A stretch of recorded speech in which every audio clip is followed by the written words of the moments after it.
Well, hello, model building fans. It's Brian, and today we're working on our Pro Street car. This is the 1970 Dodge Coronet Super B by AMT, and we started this guy quite a while ago, and we finally gotten to the point where we can get back onto this guy here.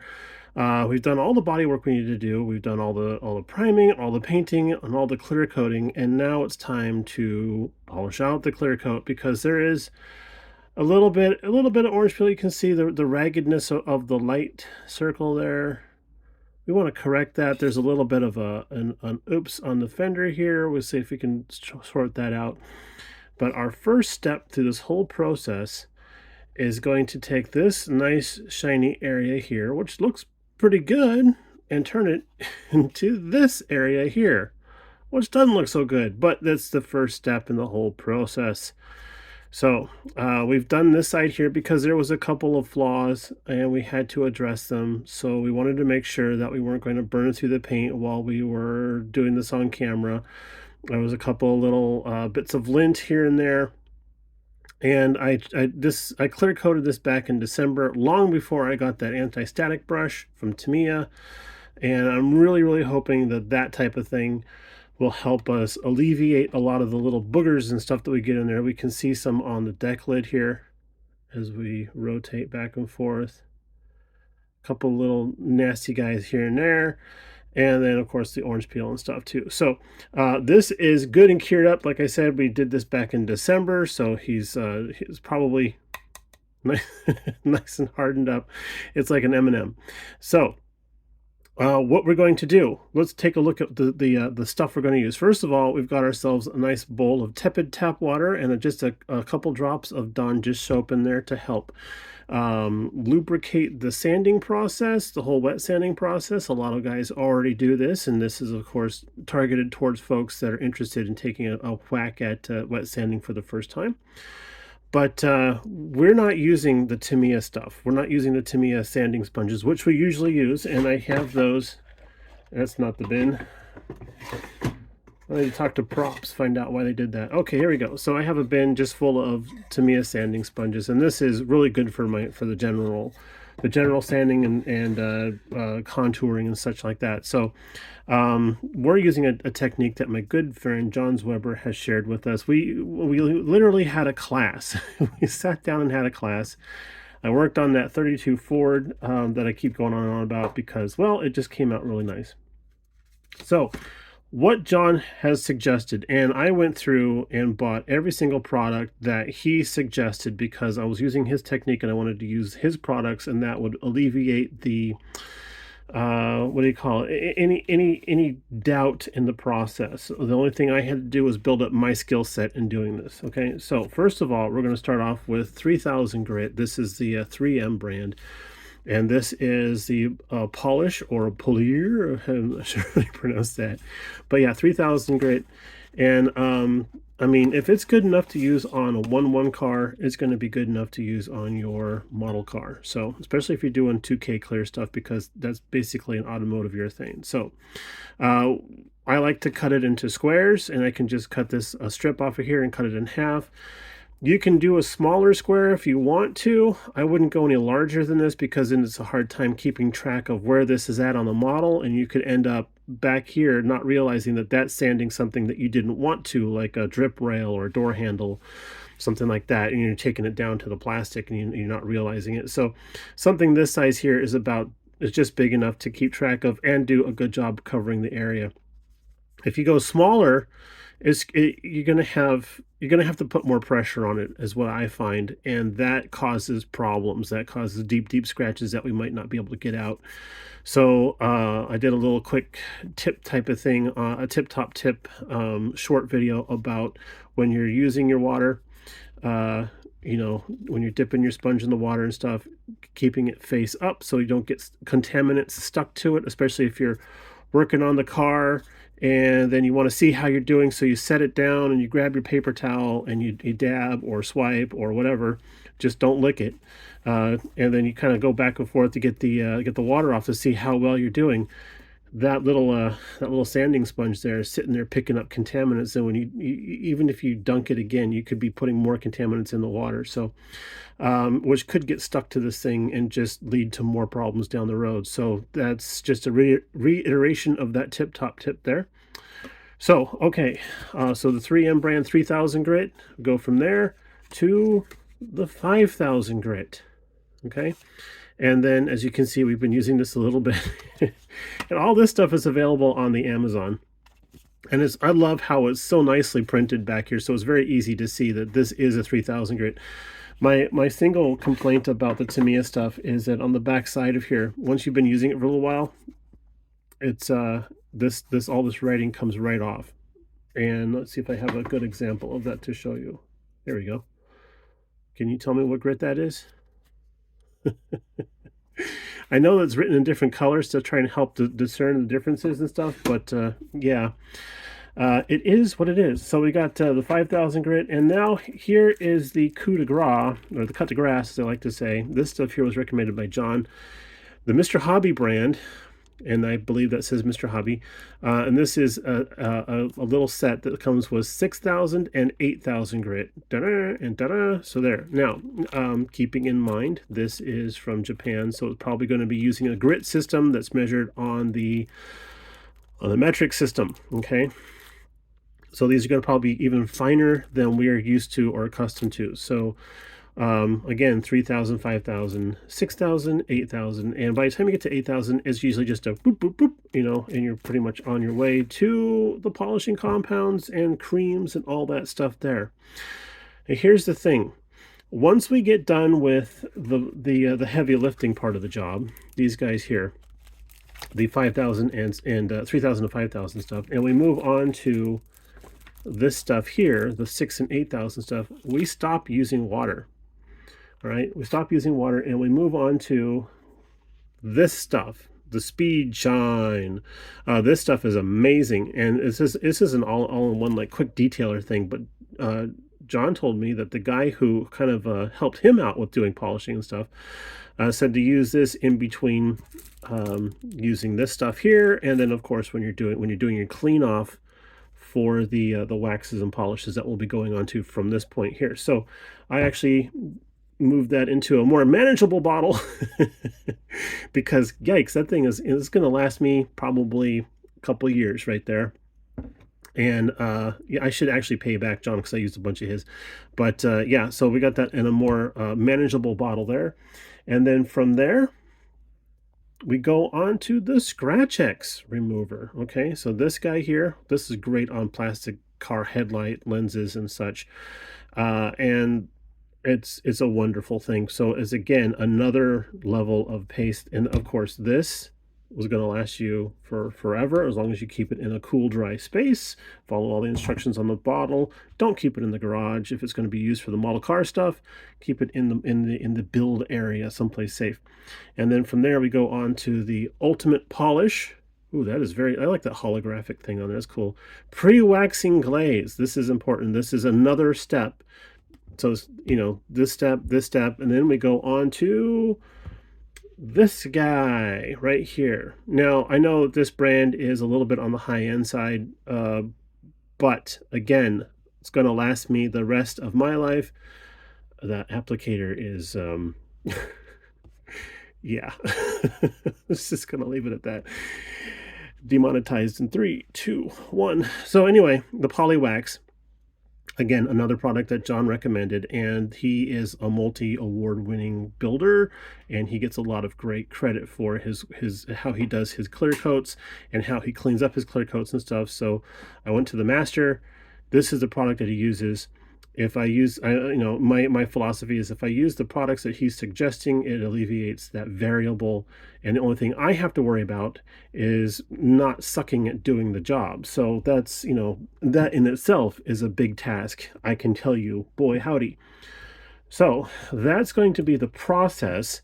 We're probably not going to get this all done in one video because it's going to take a little while. To do the roof, half the rear deck lid, and the passenger side of the car took probably about 45 minutes.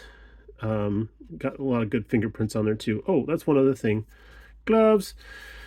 I tend to use just one glove on the left hand. That's my holding hand. That's the dumb hand. It doesn't have any talent. It just does things. Hey, how's it going? I'm the dumb hand. So I just hold the car with this hand here, and then I use, my right hand to do all the polishing and stuff. So I'm not too worried about touching this with with my right hand. It's the holding hand that I'm worried about getting all the finger grease and pizza stuff on there. So I use the glove on the left hand. That's the holding hand, and then that keeps us from re-entering any more oil on there. And I can tell you, it can get a little stressful doing this kind of thing, especially if you're not proficient at it yet, and you get the sweaty palms kind of thing when you're doing this for the first few times. So having the glove really, really helps out. You'll be surprised, even though we're indoors, the air conditioner running and stuff. You'll be surprised how much dampage is in there, and like that could have translated onto the car body.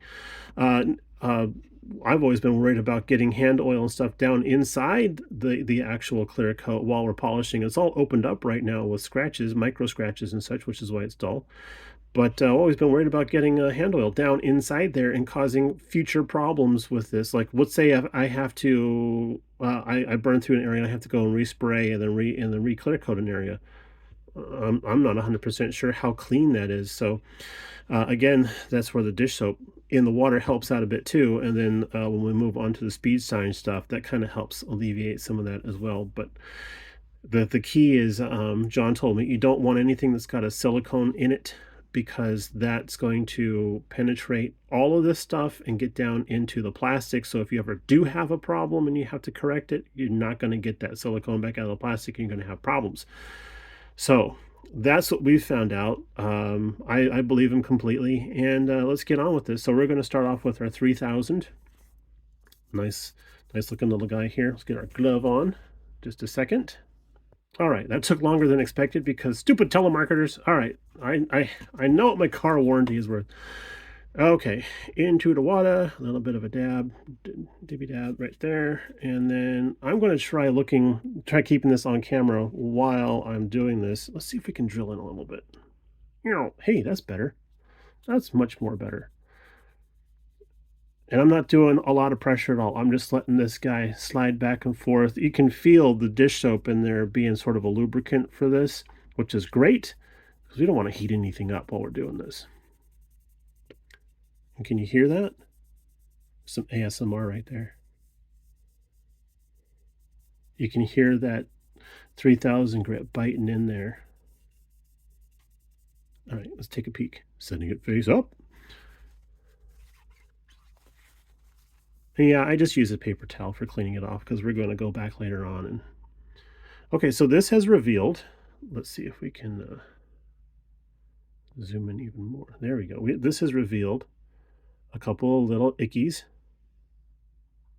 It's actually got a nice vinyl top texture. I know. If I just did that flat black, I'd probably be ahead of the curve.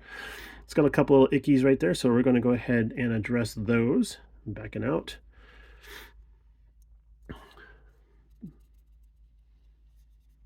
And my thing is, you'll be surprised, even though this is 3000 grit, you'd be surprised how fast this has taken this down. So you want to stop frequently.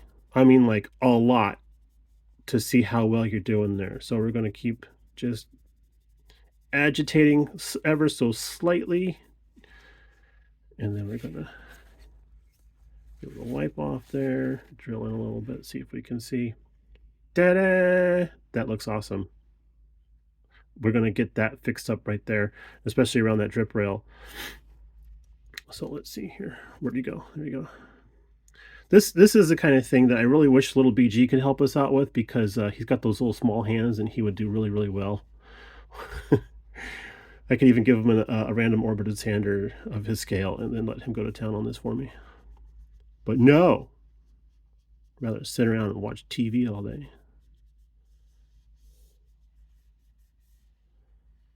There we go. Take a peek. How are we doing? Yeah, buddy. Yeah, buddy. All right, that's looking really good.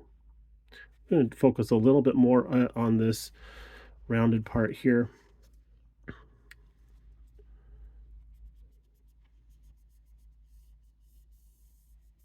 Oh, and if you guys see the Woody wagon that's in the background there, that's on the desk right now because the mirror popped off and I'm looking for it right now. So it's going to get glued back on once I find it.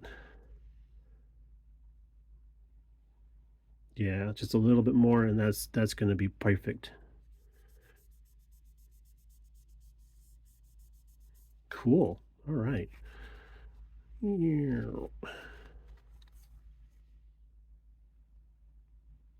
There you go. Cool. All right. So I'm going to focus on this area right here, off camera, so that I can get it right under my nose, and so I can see it a lot better. It is showing up here well on camera, but I can't like, I don't know, do this while looking through the camera lens. So there's only so much squinting we can do. I do like the fact that the window trim on this particular model is molded so nicely. Good job, AMT. So yeah, see all that little wave there? That's what we want to get rid of that. We're going to do our best to get rid of that. I got a little heavy with the clear coat around that lens there. Ah, points off, points off. Yep. So yeah, I got some trash in there too. So yeah, we're going to get that side to look like this side. So yeah. All right, let's see if we can work on this back here. Dab it around. There we go. Now, I know that there are schools that thought about going back and forth and then crossing back and forth and then going obliquely and that kind of stuff. And I'm like, that's really interesting to do that because most body shops have random orbit sanders that do all this stuff, and they do little tiny circles. So that's what I've been doing, and I haven't had much of an issue with it yet. It feels dry. There you go.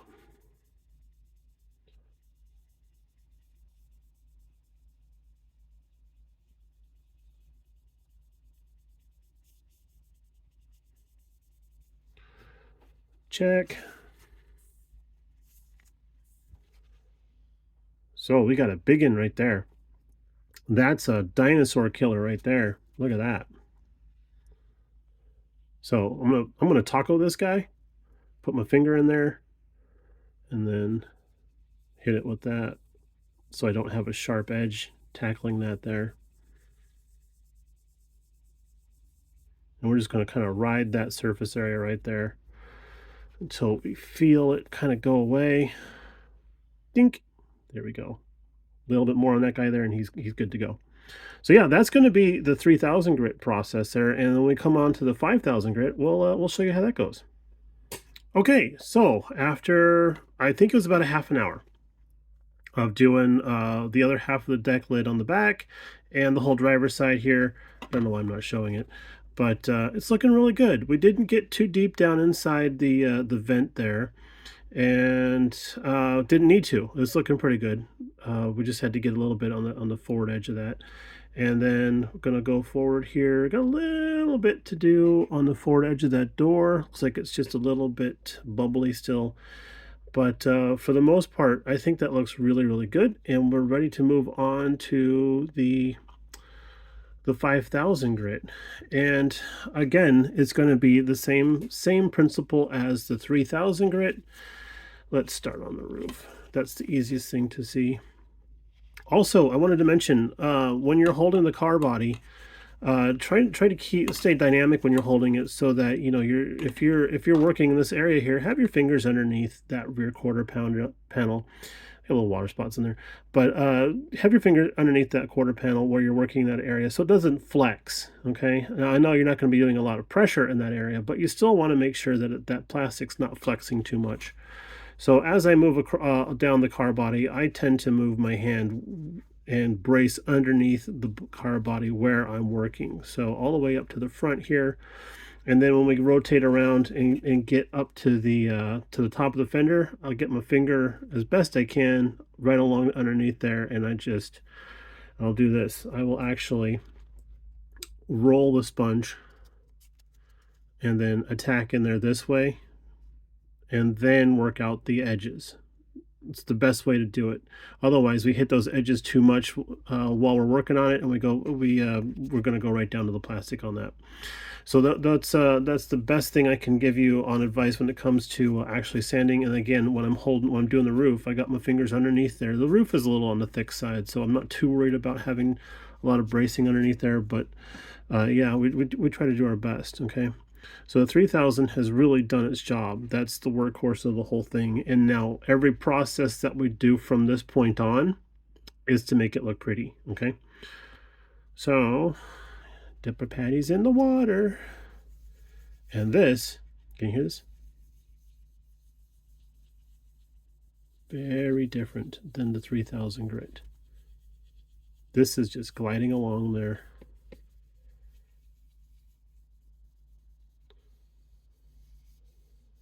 There we go. And I mentioned before about doing swirls and stuff. What I really should say is, first of all, it's going to depend on where you are at on the car body. On the large surfaces here that don't need any fixing or attention, the big circles, they work pretty good. If you're getting close to the edges here, then you're probably going to want to do a nice gentle swipe across the brow. Phew, I'm sweaty. Just like that. And then sometimes, depending on how well the clear coat went on here or not, I will actually give the window trim a little bit of a swipe. Not too much because I don't want to burn through it, even though we're going to be coloring over it. I give that a little bit of a swipe because you don't want to have this beautiful glossy oh boy, look at that. You don't want this beautiful glossy wet looking shine all over the car and then have this bumpy wavy looking area that's supposed to be stainless steel metal trim area. So um, I'll sometimes give that a little bit of a swipe with the 5000 in order to sort of even that out a little bit. Also, it gives it a little bit of tooth so that if you do go back and paint this or whatever, it has something to cling on to. If you're going to bare metal foil it, probably want to do that with the 5000 grit rather than the 3000. So let's go down the waterfall here, or the hockey stick. I guess this is the hockey stick, huh?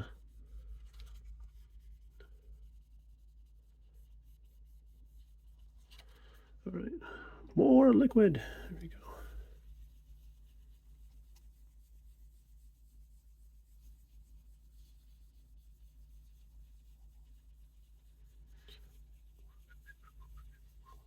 Sorry, I don't have any jokes to tell right now. I am just concentrating on how nice this feels. This is like polishing a piece of glass right here. All right, let's check and see how we're doing.